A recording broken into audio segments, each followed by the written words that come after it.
Hello, I'm teacher Sara.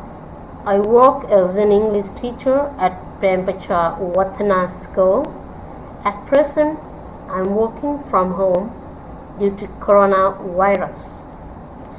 As we all know, social distancing is the best prevention from this virus. While we are at home, we can make use of our time by learning many things at home. So in this video, I will tell you about Japan and its natural disaster. Japan consists of four main islands: Hokkaido, Honshu, Shikoku, and Kyushu. There are also nearly 4,000 smaller islands. Japan's neighboring countries are Russia, Korea, and China. Almost 4/5 of Japan is covered with mountains. The highest peak is Mount Fuji. Japan can be a dangerous place because more than 1,000 earthquakes hit Japan every year. Japan also has about 200 volcanoes, 60 of which are active. It was a normal Friday afternoon for most people in Japan. But on that day, many lives were changed by the massive earthquake and events that followed, now officially known as the Great East Japan Earthquake. Friday, the 11th of March 2011.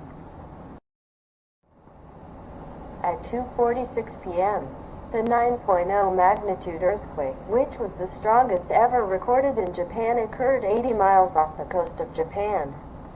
This started a tsunami along Japan's eastern coastline, with high waves reaching 40 meters.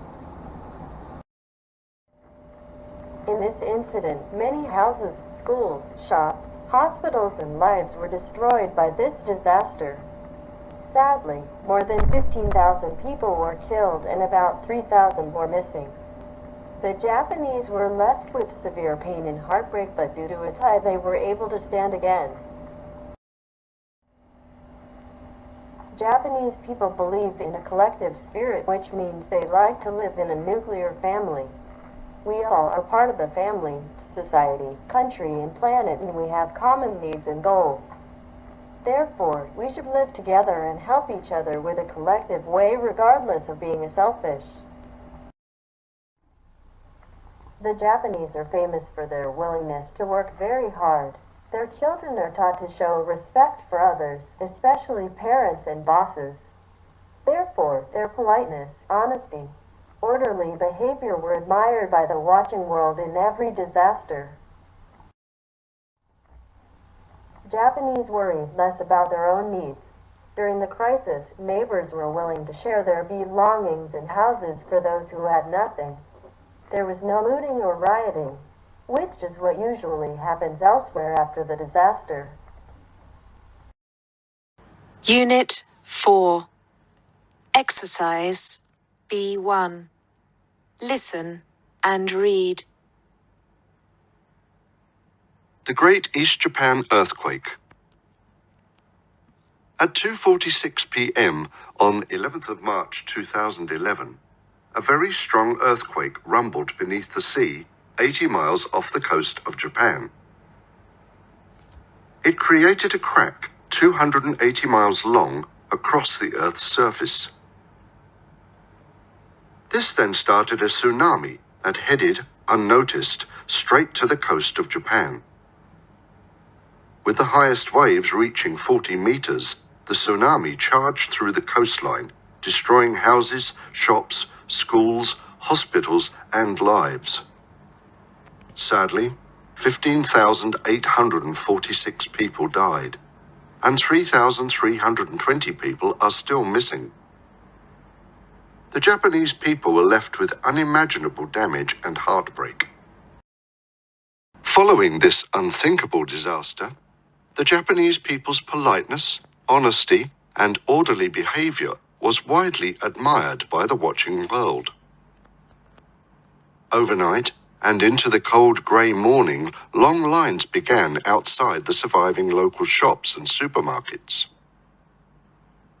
Everybody remained calm and polite despite the length of the queues. There was no looting or rioting, which is what usually happens elsewhere after a disaster. No one made an attempt to steal anything.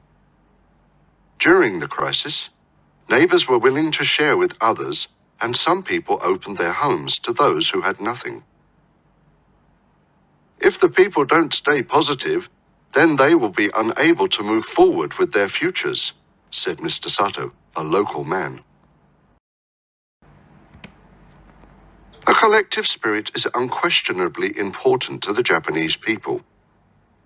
Itai means to become one body.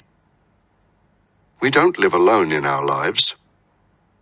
We are part of a family, part of a group, a society, a country, a continent, and part of our planet. We have common needs and goals. We cannot survive alone.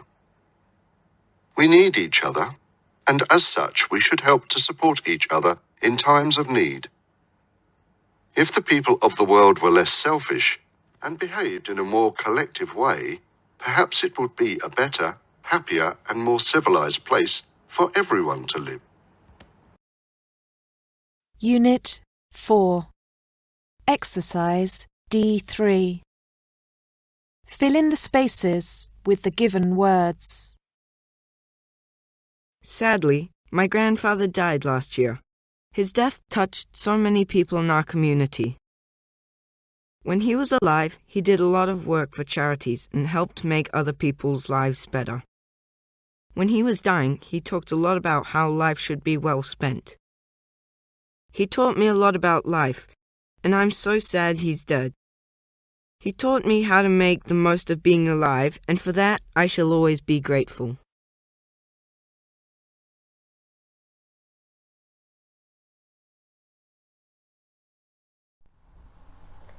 Should we still consider visiting Japan after all this? I think yes, sure. We can learn many things from them. At the same time, we can enjoy the beauty of the nature. Bye. Hope to see you soon.